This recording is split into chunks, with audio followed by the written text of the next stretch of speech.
Hey guys, what's up? It's Emily. The sun just changed. The lighting's all different. Oh god, the intro's not coming easily today.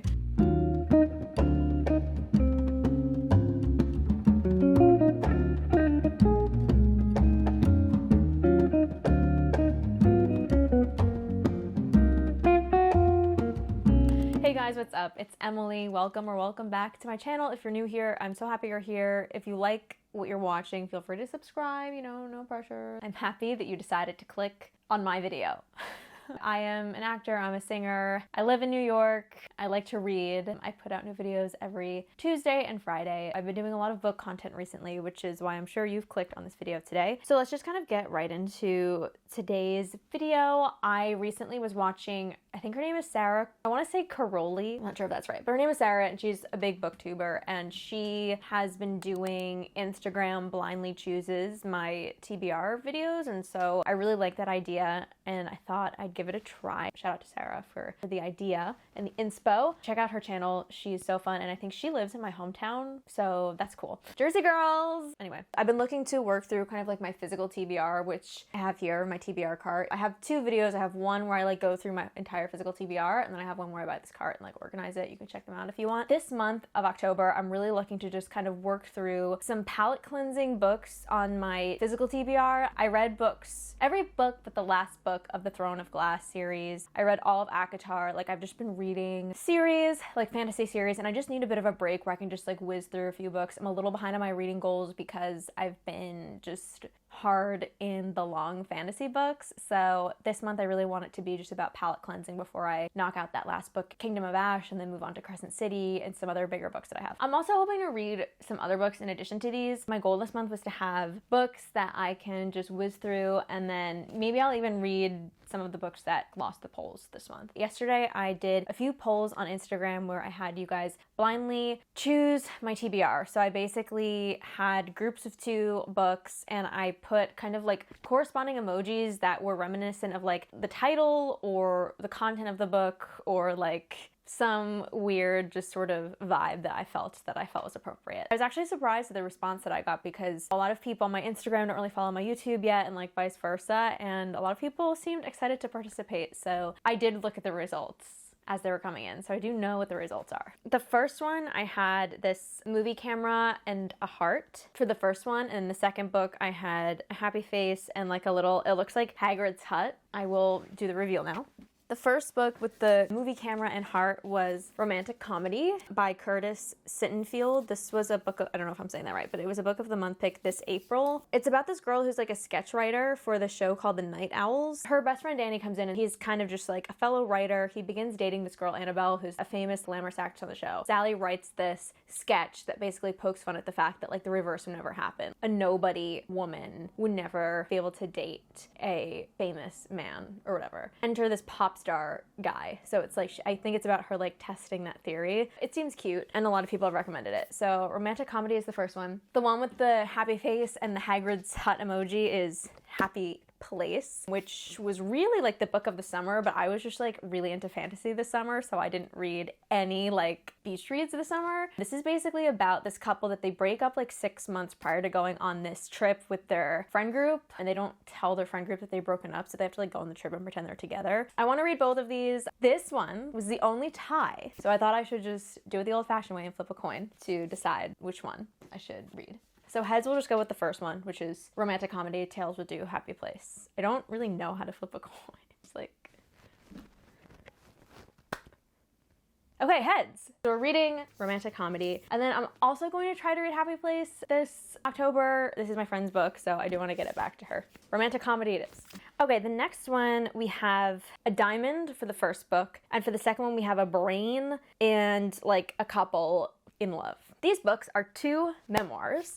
First one is Garcelle Bouveau's memoir, Love Me As I Am. She is a Real Housewife of Beverly Hills, which is why I chose the diamond. This just seems like such a quick read and a fun read, and I really love Garcelle. I think she's a great addition to the Housewives cast, so I wanted to read this book. The brain couple one is Everything I Know About Love by Dolly Alderton, which is just basically like a coming of age memoir, I think, which I also really would like to read. Also seems like a pretty quick book. It is like 350 pages, 360 pages. Results are in. Garcelle's got 54% and then Dolly's got 46%. So I will be reading Garcelle Bouvet's biography. Love Me As I Am. Very excited. Okay, the next one we have a little deer and like a party emoji, like a festivity emoji. And then the second one we have like a little girl. This one was my like thriller mystery poll. The deer party one is Hunting Party by Lucy Foley. I read The Paris Apartment by her. I wasn't absolutely crazy about it, but apparently the guest list is better and this might be better too. I did not read the guest list, but I want to give it a try. It seems like it's a bit like And Then There Were None vibes, like Agatha Christie vibes. I usually breeze through thrillers pretty quickly, so wanted to give this a try. And also I think Madeleine Petch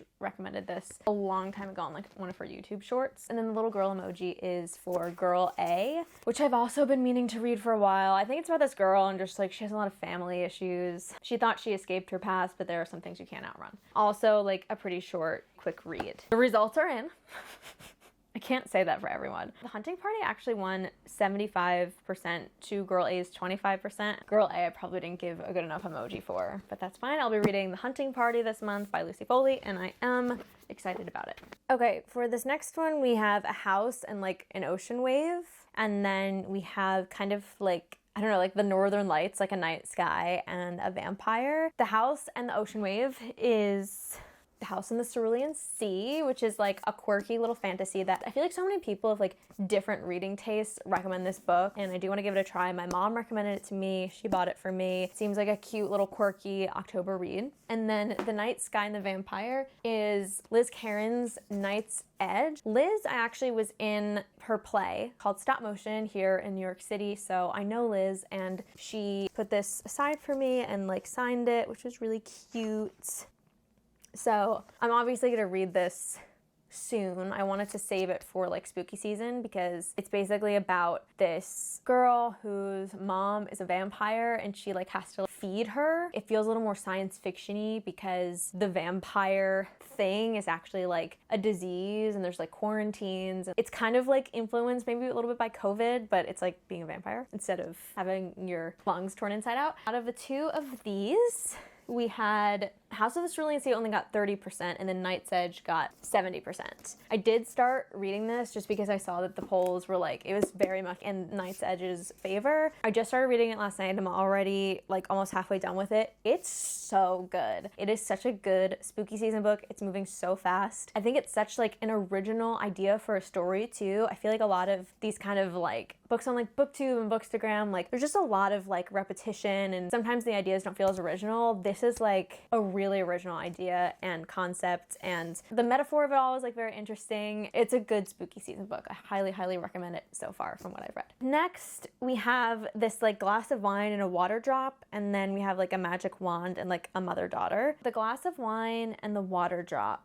is The House Across the Lake. It was weird because it was like I wanted to do a house and like a wave, but I had done that for House of the Cerulean Sea, so I just chose a glass of wine and a water drop because it says that like she drinks wine and then like drowns or something. This widowed actress tries to escape a streak of bad press. She goes to her family's lake house. She lives across the lake from this glamorous couple, a tech innovator and a former model. She saves the former model from drowning and then they strike up a budding friendship. Then Catherine vanishes and this girl suspects her husband, and so I guess she doesn't drown. No, she saves her from drowning and then she disappears after that. So unrelated, but I've been wanting to read this for a while. I'm going to read this either this month or next month. I'm excited about it. And then the other book, which was The Magic Wand and the Mother-Daughter, is my book of the month pick for this month, actually, for October, which is The Unmaking of June Farrow. Haley Pham recently read this and like reviewed it, and she actually really liked it. It's about just like this family curse. The description isn't that revealing. A woman risks everything to end her family's centuries-old curse, solve her mother's disappearance, and find love in this mesmerizing novel from the best-selling author of Spells for Forgetting. So we have, it's like a fantasy book, so we love that. Here we go, and there's no turning back. Okay, so House Across the Lake, surprisingly,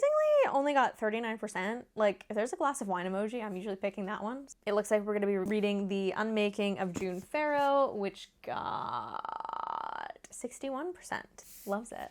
Ew, I hate that I just said that. The last and final one is we have this like thing of thread and a plug and then a little like hourglass and like a stop sign. These are 2 V.E. Schwab books. So the first one is The Fragile Threads of Power, which I honestly did not know was like 600 pages long, or else I might not have like put it in the thing. This is a book of the month pick, but I don't think it was like an actual month. It just says fantasy reads on the back. This looks like it's actually probably like a quicker read. V.E. Schwab is like one of my best friend's favorite authors, so I'll still give it a try. But I really wanted to read The Invisible Life of Addie LaRue first, which is the hourglass stop sign, because it's about this woman who stops aging. She's just like living through centuries and like watching people come and go. So this one I am a little disappointed in. Invisible Life of Addie LaRue only got 39%, and then The Fragile Threads of Power got 61%.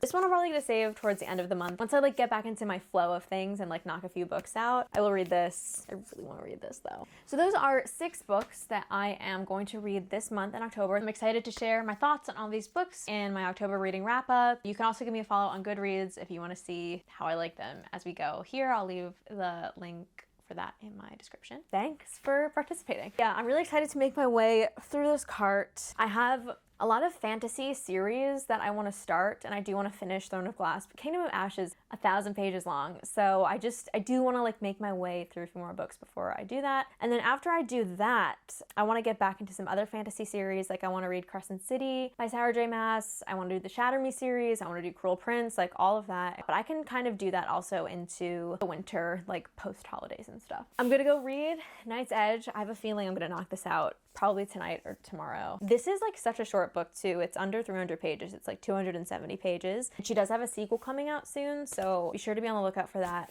Very excited if you're reading this. Thank you guys so much for watching. If you have any other requests or ideas for videos, please feel free to comment below. I hope you guys have a great week, and I'll see you on Friday with my tandem reading vlog of the penultimate 2 books of the Throne of Glass series. So stay tuned for that. I hope you guys are having an amazing October. I will see you in the next video. Bye. Bye. Bye. Bye. Bye.